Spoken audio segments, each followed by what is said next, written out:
अंबडच्या तहसीलदार धनश्री भालचीम जरांगेंच्या भेटीला गेलेल्या आहेत। अंबडच्या तहसीलदारांची मनोज जरांगेंसोबत सध्या चर्चा सुरू आहे।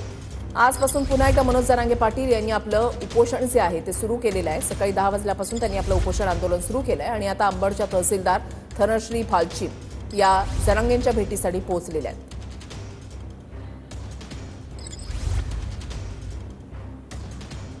दत्ता कनवटे आमचे प्रतिनिधी या संदर्भातली अधिक माहिती देतील। दत्ता, नक्कीच धनश्री भालचीम या अंबडच्या तहसीलदार आहेत, त्यांनी मनोज जरांगे यांना भेटण्यासाठी आलेले आहेत।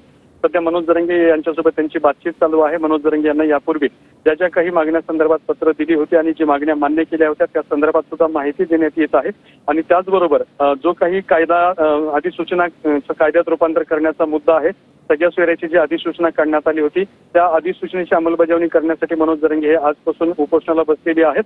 तर तहसीलदारांकडून सध्या मनोज जरांगे यांना जे पत्र दिलं जातं ते पत्र सुद्धा माझ्याकडे आहे।